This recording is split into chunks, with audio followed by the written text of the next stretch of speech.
dari hasil tadi melakukan aksi unjuk rasa damai ke BUMN, bagaimana tanggapan pihak BUMN? Alhamdulillah, tadi tanggapan dari BUMN setelah pihak BUMN mempersilahkan 5 perwakilan ketua kelompok tani dan juga 2 orang dari organisasi, diterima oleh Humas BUMN Pak Topan, kemudian Pak Joko dan Pak Sutrisno.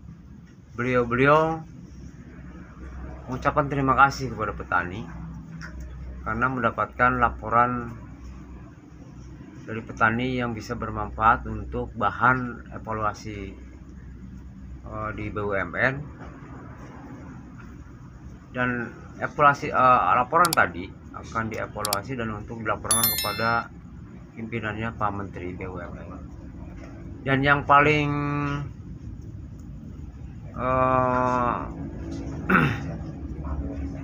saya kaget lah gitu kan, karena dari pihak BUMN mengakui bahwasanya sih memang bobrok, banyak utang, kemudian komitmen yang banyak komitmen yang dilanggar, terutama satu hal yang kata Direktur Produksi PT Sangyang Asri, Saudara Karyawan Gunarso, bahwa untuk pengelolaan sawah sewa kelola, Gunarso itu mengatakan 1.500 hektar. Tapi ternyata tadi dari Humas yang diwakili oleh Pak Sutrisno itu hanya 1.200 hektar. Nah, makanya ini ada apa dengan Dirut Sangyang Asri, dengan Dirprod PT Sangyang Asri, dengan tambahan 306 hektar itu untuk dicaplok menjadi sewa kelola. Nah, kemudian dari BUMN itu bahan-bahan atau laporan-laporan keluhan petani tadi itu akan menjadi sebuah bahan untuk cross check kepada pihak Sangyang Asri, karena beliau juga tidak tahu pasti dan mungkin sifatnya hanya ABS orang-orang Sangyang Asri itu. Nah, intinya dari BUMN berterima kasih kepada petani menjadi sumber informasi kepada kami juga sebagai penguat investigasi di lapangan. Yang ketiga, mudah-mudahan dengan pola kerjasama bisa terus dilanjut, karena dari pihak BUMN sendiri bahwa sewa kelola juga itu laporannya minim 2 hektar. Ya, kami sebagai penguat petani mudah-mudahan apa yang diungkapkan oleh Humas BUMN itu menjadi sebuah keputusan yang baik untuk petani 306 terus berlanjut menjadi kerjasama, karena memang di kerjasama ini produktivitasnya lebih baik daripada sewa kelola yang dilakukan oleh PT Sangyang Asri, terakhir oleh Batara yang dapat hanya 2 ton gitu. Nah, mungkin seperti itu. Untuk di DPR RI sendiri, ketika petani meminta keadilan kepada anggota DPR RI yang ada di Komisi 4, bagaimana tanggapan? Tadi setelah kita diterima hampir 2 jam ya, 2 jam melakukan orasi, kemudian alhamdulillah direspon, diterima oleh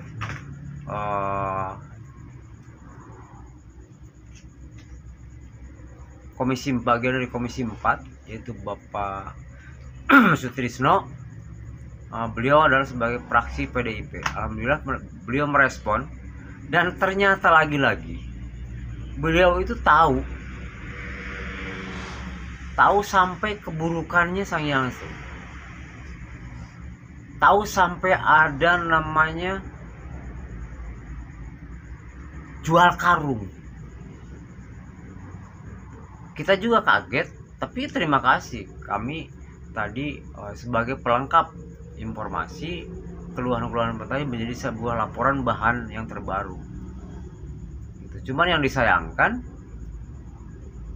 beliau itu mungkin tidak paham atau tidak tahu tentang dua wilayah. Yang pertama adalah lahan sewa kelola yang seluas 1.200 hektar. Itu di dalamnya adalah ada petani yang melakukan pola kerjasama. Karena per tahun 2012 Sangyasi kolab, kemudian lahan tersebut adalah dipinjam pakaikan untuk dikerjasama dan klaster. Kemudian dicampur adukan dengan yang 306 hektar ini. Sedangkan di 306 hektar ini murni mutlak ada kerjasama sebagai petani lokal atau bagian di desa penyangga. Nah, balik lagi kepada Pak Sutrisno, saya terima kasih kepada beliau yang sudah memperjuangkan petani Sangyasi secara menyeluruh agar pihak Sangyasi itu lebih baik memanage perusahaannya untuk kembali bangkit melalui petani-petani yang sudah benar-benar produktivitasnya cukup. Artinya di 306 ini produktivitas dari 6 sampai dengan 8 ton, di rata-rata 7 ton. Dan itu pun oleh pihak DPR RI Pak Sutrisno, petani dapat 6 ton itu penghasilannya tidak mumpuni. Makanya beliau itu akan menekan lagi untuk biaya sewa yang dari 2,3 ton per hektar dia usulkan, dan juga sudah dibahas di Bamus di Nusantara 2 DPR RI itu kepada Menteri Pertanian dan kepada Dirut RNI sebagai Ketua Holding BUMN Pangan, itu Bapak Pak mengusulkan maksimal hanya 1,5 ton, dan itu disambut gembira oleh petani. Ya mudah-mudahan penekanan sewa menjadi 1,5 terjadi, kemudian sewa kelola ini yang 306 untuk pola sewa kelola juga tidak akan terjadi, tapi ditetapkan kembali untuk menjadi sewa kerjasama yang jelas-jelas sudah menguntungkan Sangyasi. Artinya sewa kelola itu hanya dapat 2 ton, dan di kerjasama ini yang 306 itu rata-rata di 7 ton. Dan sejak dulu Sangyasi itu di sewa kelola tidak pernah berhasil dan hanya menghambur-hamburkan uang.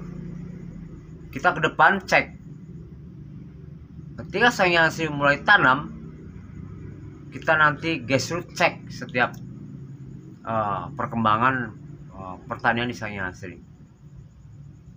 Lebih baik mana antara kerjasama atau dikerjasamakan dibanding dengan pengelolaan PT Sangyasi. Dan saya sebagai warga negara Republik Indonesia yang berada di lingkungan Sangyasi, saya tidak mau Sangyasi akan hancur lebur gara-gara oknum-oknum yang tidak bertanggung jawab di Sangyasi. Dan harapan petani juga sama, menginginkan petani 306 ini ingin dimanage sebaik mungkin, karena jelas sudah menjadi pejuang ketahanan pangan. Dan bukan Sangyasi sebagai pejuang ketahanan pangan, tapi petani-petani 306 dan petani-petani yang lain. Sangyasi tinggal menikmati produk-produk dari budidaya petani. Sangyasi HGU-nya adalah untuk pengembangan benih. Kenapa ini? Ada untuk pengembangan budidaya padi konsumsi. Dan aturannya ada perubahan keputusan atau tidak saya belum tahu, karena Sangyasi itu sekarang tertutup dan kesannya adalah Sangyasi milik mereka-mereka. Terima kasih.